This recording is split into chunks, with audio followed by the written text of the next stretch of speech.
పెళ్ళైనా పండగైనా వేడుక ఏదైనా పట్టు చీరల ప్రత్యేక వేదిక వారాహి సిల్క్స్.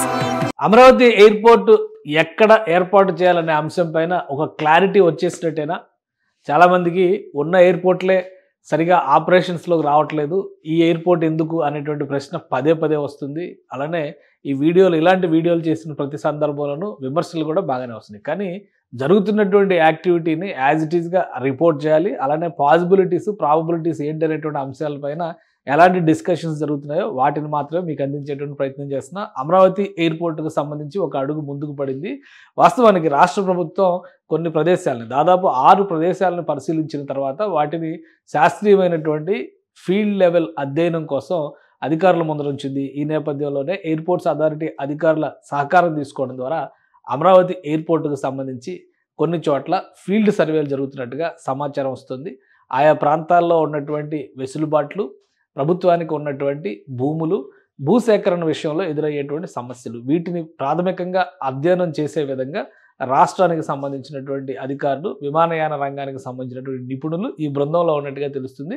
సో అమరావతి అంతర్జాతీయ విమానాశ్రయం ఎక్కడ ఏర్పాటు చేసేటువంటి అవకాశాలు ఉన్నాయి? ఈ విషయంలో ఇటీవలే 1-2 రోజులుగా గుంటూరు జిల్లాలో కొన్ని ప్రాంతాల్లో పర్యటనలు జరుగుతున్నాయి. వాటికి సంబంధించినటువంటి సారాంశాన్ని మీకు అందించేటువంటి ప్రయత్నం చేస్తాను. ఆంధ్రప్రదేశ్ రాజధానిగా మారుతున్నటువంటి అమరావతికి చుట్టుపక్కల ఉన్నటువంటి ప్రదేశాల్లో, ఎందుకంటే క్యాపిటల్ ఏరియాలో కంపల్సరీ ఒక ఎయిర్పోర్ట్ ఉండాలనేటువంటి మాట ఇప్పుడు కాదు, 2014-19లోనే చంద్రబాబు నాయుడు ప్రభుత్వం చాలా స్పష్టంగా చెప్పింది.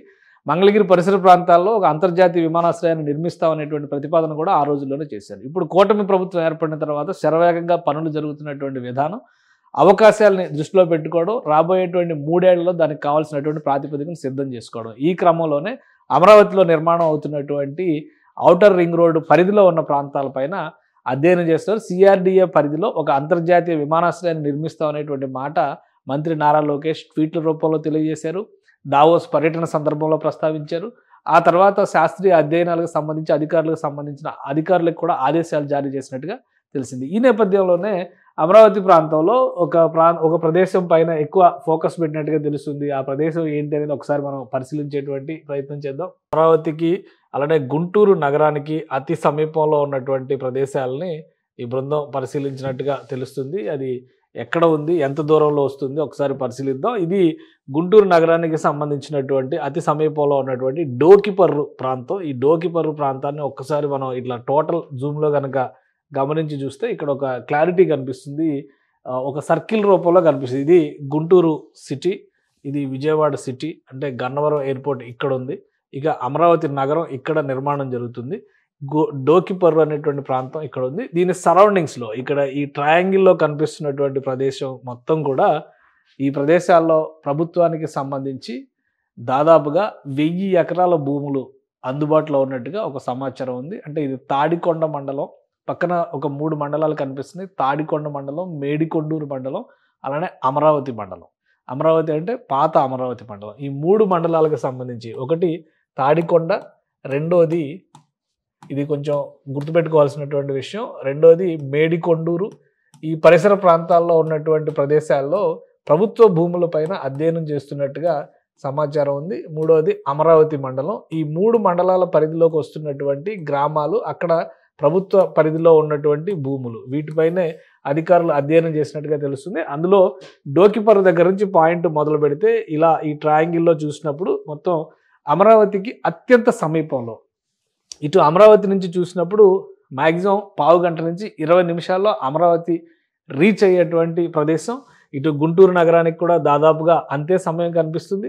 ఇక మంగళగిరి, విజయవాడకు కొంచెం ఎక్కువ సమయం కనిపించవచ్చు. కానీ అప్పుడు రాబోయేటువంటి ట్రాన్స్పోర్ట్ సిస్టమ్స్ వీటన్నిటిని దృష్టిలో పెట్టుకొని చూస్తే కనుక అక్కడ కూడా పెద్దగా ఇబ్బందికరమైనటువంటి అంశం కాకపోవచ్చు అనేటువంటి ఆలోచన చేస్తున్నట్టుగా తెలుస్తుంది. మరొకటి ఏంటంటే, ఇక్కడ ఒక 10 లక్షల జనాభా ఉండొచ్చు, ఇక్కడ ఒక 15 లక్షల జనాభా ఉంది దాదాపుగా. కొత్తగా ఏర్పడేటువంటి అమరావతి పరిసర ప్రాంతాల్లో కూడా ఒక 10 లక్షల జనాభా మనం లెక్కేసుకుని చూస్తే కనీసం మినిమం 30 లక్షల జనాభా ఈ రేడియస్లో ఉండేటువంటి అవకాశం ఉంది ఇప్పుడు ప్రజెంట్ సిచ్యుయేషన్లో. రాబోయేటువంటి 5 ఏళ్లలో అమరావతి నిర్మాణం తర్వాత ఈ ప్రాంతంలో పెద్ద ఎత్తున జనాభా పెరిగేటువంటి అవకాశం ఉంటుంది. కనీసం 50-60 లక్షల మంది జనాభా ఇక్కడ ఉండే అవకాశం ఉందని చెప్పని అధికారులే స్వయంగా అంచనా వేస్తున్నారు. అలానే దీంతో పాటు మరొక విషయాన్ని మనం ఒకసారి దీన్ని డీటెయిల్గా చూసే ముందు మరొక విషయాన్ని కూడా గమనించాల్సి ఉంటుంది. జనాభా ప్రాతిపదికన అమరావతి ప్రాంతాన్ని చూసినప్పుడు కొన్ని లెక్కలు అంచనాలు వేస్తున్నారు. ఇది ఒక కంపారిజన్, ఇప్పుడు బయటకు వచ్చినటువంటి ఒక కంపారిజన్. ఈ కంపారిజన్ కూడా మనం చూడాల్సి ఉంటుంది. లండన్ మహానగరం ప్రపంచంలోనే ఒక ప్రఖ్యాతమైనటువంటి నగరం, అందరికీ తెలుసు. అక్కడ దాదాపుగా 90 లక్షల జనాభా, 89 లక్షల జనాభా ఉన్నటువంటి లండన్ నగరంలో 5 ఎయిర్పోర్ట్లు ప్రస్తుతం రన్ అవుతున్నాయి. 5 ఎయిర్పోర్ట్లు అక్కడ అందుబాటులో ఉన్నాయి. రాబోయేటువంటి 5 ఏళ్లలో చుట్టుపక్కల జనాభాని వీటన్నింటిని దృష్టిలో పెట్టుకొని చూస్తే ఇప్పుడు ఉన్నటువంటి ఈక్వేషన్స్లో కూడా దాదాపు 60 లక్షల జనాభా అమరావతి ప్రాంతంలో ఉంటే కేవలం ఒక ఎయిర్పోర్ట్ మాత్రమే, గన్నవరం ఎయిర్పోర్ట్ మాత్రమే అందుబాటులో ఉంది. అంటే ఇది చుట్టుపక్కల ఉన్నటువంటి జనాభాని, అమరావతి రేడియస్లో ఉన్నటువంటి జనాభాని కనుక పరిగణలోకి తీసుకుని చూస్తే, అందుకనే మరొక ఎయిర్పోర్ట్ అవసరం ఇక్కడ అత్యవసరం అనేటువంటి అభిప్రాయం కనబడుతుంది. భవిష్యత్ అవసరాలను దృష్టిలో పెట్టుకొని చూసినప్పుడు కూడా ఇక్కడ ఖచ్చితంగా ఎయిర్పోర్ట్స్ రన్ చేయాల్సినటువంటి పరిస్థితి వస్తుందని చెప్పని అంచనా వేస్తున్నారు. ఇప్పుడు లండన్ ముఖ చిత్రాన్ని కనుక మనం ఒకసారి తీసి చూస్తే సెంట్రల్ లండన్కి దాని చుట్టుపక్కల ఉన్నటువంటి ప్రదేశాల్లో ఎట్లాంటి, ఇగో ఇక్కడ ఒక ల్యూటన్ ఇదొక ఎయిర్పోర్టు, స్టాన్స్టెడ్ ఇదొక ఎయిర్పోర్టు, అలానే సిటీ ఎయిర్పోర్ట్ మరొక వైపు ఉంది. ఇటువైపు చూస్తే గాట్విక్ మరొక ఎయిర్పోర్టు, హేత్రూ ఎయిర్పోర్ట్ చాలా ఫేమస్. ఇది అంతా కూడా సెంట్రల్ లండన్కి రీచ్ అవడానికి ఉన్నటువంటి మొత్తం 1, 2, 3, 4, 5 ఎయిర్పోర్ట్లు ఒక లండన్ మహానగరానికి మాత్రమే సేవలు అందిస్తున్నటువంటి పరిస్థితి. చాలా రద్దీగా ఉండేటువంటి ఎయిర్పోర్ట్గా లండన్ ఎయిర్పోర్ట్కి ప్రత్యేకమైనటువంటి గుర్తింపు ఉంది. అంటే లండన్తో మనం ఎందుకు పోల్చుకుంటున్నాం అంటే అంతర్జాతీయ నగరాలకు సంబంధించినటువంటి నమూనాలను పరిశీలించి అంతర్జాతీయ నగరాలను నిర్మించాలనేటువంటి ఆలోచన చేసినప్పుడు ఖచ్చితంగా అలాంటి నగరాలతోనే పోల్చుకోవాల్సినటువంటి అవసరం ఉంటుంది. కాబట్టి మంగళగిరి ఎయిర్పోర్ట్కి సంబంధించి ఈ ప్రదేశాన్ని ఒక్కసారి మనం జూమ్ చేసి చూద్దాం. ఇందాకే మనం అనుకున్నాం ఏ మండలాలు వస్తున్నాయి అనేటువంటిది. ఒక్కసారి ఈ ప్రదేశాన్ని ఒక్కసారి జూమ్ చేసి చూస్తే కనుక ఇక్కడ 3-4 మండలాల పేర్లు కనిపిస్తున్నాయి. మేడికొండూరు పరిధి, అలానే ఇక్కడ ఇదంతా కూడా పేరేచర్ల ఇటువైపు అంతా, ఇటు వస్తే కనుక ఇది తాడికొండ పరిధి, ఇటువైపు వస్తే అమరావతి పరిధి వస్తుంది, ఇటు పెదకూరపాడు మండలం వస్తుంది. సో ఇక్కడ గుడిపూడి, సత్తెనపల్లి ఇవన్నీ కూడా మండలాల వారీగా చూస్తే, కానీ ఈ సెంట్రల్ లొకేషన్లో ఉన్నటువంటి ల్యాండ్ అవైలబిలిటీ ప్రధానంగా తాడికొండకు సంబంధించినటువంటి భూములు 1000 ఎకరాల భూములు ఈ పరిధిలోనే ఉన్నాయి, ప్రభుత్వ భూములు ఉన్నాయి. ఈ 1000 ఎకరాల భూములు ఉండడము, ఈ పరిసర ప్రాంతాల్లో ల్యాండ్ కాస్ట్ కూడా కంపారిటివ్లీ మిగతా ప్రాంతాలతో పోల్చి చూసినప్పుడు తక్కువగా ఉండడము. కనెక్టివిటీ విషయంలో చూస్తే ఇక్కడ NH నేషనల్ హైవే కనెక్టివిటీ కూడా ఇటువైపు నేషనల్ హైవే 16 కనెక్టివిటీ ఇటువైపు వస్తుంది. అలానే కొత్తగా డెవలప్ చేస్తున్నటువంటి అమరావతిలోకి కనెక్టివిటీ డెవలప్ చేస్తున్నటువంటి హైవే ఇది కూడా ఇటువైపు వస్తుంది. ఈ హైవేల పరంగా చూసినా కానీ కనెక్టివిటీలో ఎలాంటి ఇబ్బందులు ఉండవు. కాబట్టి ఈ ప్రదేశం అనుకూలమైనది అన్నట్టుగా కొంత ప్రాథమికంగా సమాచారం వస్తుంది. అలానే అధికారులు కూడా దీనిపైన ప్రత్యేకమైనటువంటి దృష్టి పెట్టబోతున్నారు. అన్నిటికీ మించి ఈ ప్రాంతంలో ఎయిర్పోర్ట్ ఏర్పాటు చేయాలంటే కనీసం 3000 నుంచి 5000 ఎకరాల భూములు కావాలనేటువంటి అంచనాని రాష్ట్ర ప్రభుత్వం వేస్తుంది.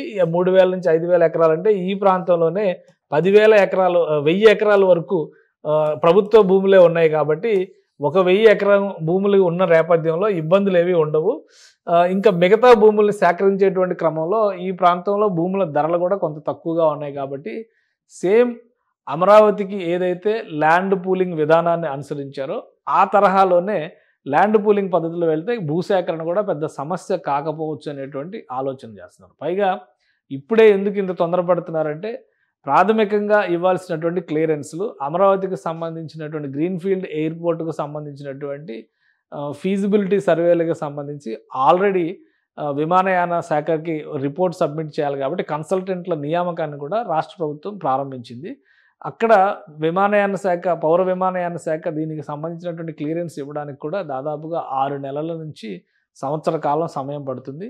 భూసేకరణకు సంబంధించి కూడా ఒక ఏడాదిన్నర సమయం పట్టేటువంటి అవకాశం ఉండొచ్చు. కాబట్టి ఒక లాంగ్ టర్మ్ ప్లాన్ కింద రాష్ట్ర ప్రభుత్వం దీన్ని ఒక ప్రణాళికాబద్ధంగా ముందుకు తీసుకెళ్లే ప్రయత్నం చేస్తుంది. ఉదాహరణకి ఈరోజు భోగాపురంలో కడుతున్నటువంటి అల్లూరు సీతారామరాజు ఇంటర్నేషనల్ ఎయిర్పోర్ట్కి సంబంధించినటువంటి మొదటి బీజం 1997లో పడింది. అయితే యాక్చువల్గా గ్రౌండ్లో పనులు మొదలుపెట్టింది 2023లో మొదలుపెట్టారు. 2026కు అందుబాటులోకి తీసుకురావాలని ఆలోచన చేస్తున్నారు.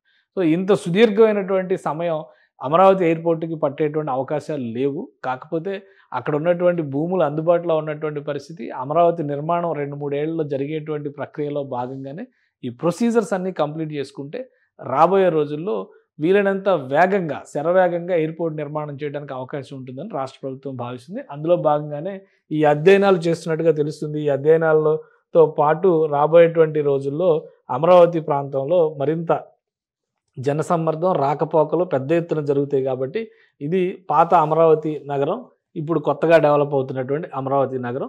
ఈ పరిధిని దృష్టిలో పెట్టుకునే పొన్నెకల్లు దగ్గర నుంచి రావెల దగ్గర నుంచి ఈ సర్కిల్ మొత్తాన్ని కూడా రాష్ట్ర ప్రభుత్వం ప్రత్యేకంగా ఎయిర్పోర్టుకి సంబంధించినటువంటి ఫోకస్లోనే పెట్టినట్టుగా తెలుస్తుంది.